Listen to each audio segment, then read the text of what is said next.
c'est Antoine Vortex. Avant de commencer la vidéo, je déconseille aux personnes sensibles et aux moins de 16 ans de regarder cette vidéo, bien qu'elle ne montre aucune image dite choquante. Bon visionnage à tous. Antoine et Nasrine. En 2004, une vidéo a été trouvée sur le Deep Web, qui a causé tout un émoi sur divers forums à l'époque. Le site en lui-même mettait un temps fou à charger, comme c'est habituellement le cas avec Tor, même encore aujourd'hui. L'arrière-plan du site était tout simplement blanc, il y avait juste 4 titres de vidéos alignés verticalement sans aucune vignette.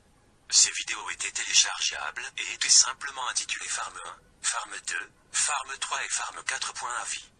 Les vidéos étaient signalées comme des programmes malicieux, qui ne pourraient pas être fermés après avoir été ouverts. La vidéo continuerait donc en boucle sans arrêt en cas d'ouverture. Il existe plusieurs témoignages sur chacune de ces vidéos, mais tous sont mis d'accord sur le fait qu'elles sont vraiment très inquiétantes. La première vidéo, intitulée Farm 1.avi, était filmée avec une vieille caméra placée dans le coin de ce qui semblait être une ferme industrielle avec un intérieur faiblement éclairé. La vidéo durait 3 minutes et était de très mauvaise qualité. Elle montrait uniquement quelques cochons qui erraient dans l'obscurité. Dans le fond, il semblait y avoir plusieurs personnes debout contre le mur, mais en raison de la mauvaise qualité de la vidéo, c'était très difficile de les distinguer. Il n'y avait pas de son dans cette vidéo.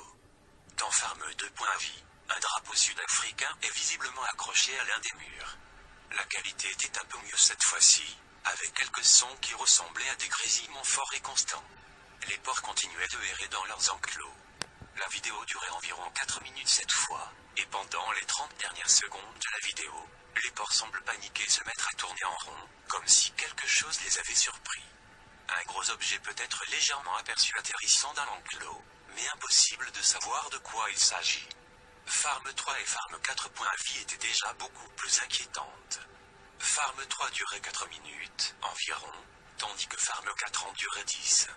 La caméra semble avoir été déplacée dans une zone plus petite, carrelée, qui ressemble à des toilettes publiques avec plusieurs taches brunes sur les murs et le sol. Dans la salle, il y avait 3 cochons abattus, répartis sur le sol, leurs têtes démembrées.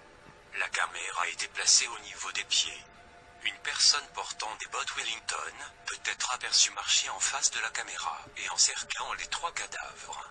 À première vue, les cochons ont l'air morts, mais les cadavres semblent avoir été cousus le long de chacun de leur ventre, avec couture apparente. Bien que l'audio était obstrué par des bruits de grésillement identiques à la vidéo précédente, des bruits étouffés pouvaient être entendus avec des contractions visibles de l'intérieur du ventre des porcs.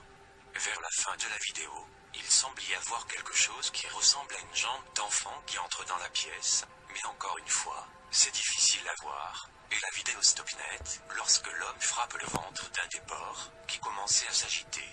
La vidéo finale, Farm 4.avi, reste la plus étrange de toutes. Dans celle-ci, on peut voir plusieurs personnes alignées contre un mur avec des têtes de cochons décapitées sur la tête. Celle des cochons de la vidéo Farm 3, j'imagine. 2 hommes et une femme donc, enchaînés au mur au fond de la première pièce. Ils ont été décrits comme secouant visiblement la tête de gauche à droite, comme si elles essayaient d'enlever la tête de l'animal posé sur la leur. À nouveau, on peut entendre des bruits étouffés, prétendument venant de derrière les têtes de porc, et les victimes sont décrites comme ayant diverses coupures et contusions sur leurs bras, leurs cuisses, et même une sorte de marque scarifiée sur leur poitrine. Dans le cas de la femme, il semble avoir été directement placé au centre de son sein droit. La scène se coupe pendant un bref moment, et la caméra est déplacée à la hauteur des pieds une fois de plus, cette fois-ci à l'entrée d'un des enclos. Les victimes sont à genoux et regardent vers la caméra. Ils restent comme tels jusqu'à ce que l'homme aux bottes leur dise de bouger. Il semble leur crier dessus en pointant du doigt la pièce adjacente, celle de Farm 3, mais il n'y a pas de son dans cette partie de la vidéo donc, je ne sais pas trop. Son visage est impossible à voir en raison de la mauvaise qualité de la vidéo et du capuchon sur sa tête. La caméra se coupe pendant un court instant et les victimes sont maintenant debout dans l'enclos des porcs et semblent danser en agitant les bras en l'air, tout en regardant directement vers le bas de la caméra. La caméra se coupe à nouveau et les victimes sont maintenant en train de ramper, à genoux, en cercle, comme les porcs de la vidéo Farm 2. Encore une coupure, et les 2 deux hommes sont maintenant debout dans l'enclos, tandis que la femme est toujours à genoux à regarder le sol.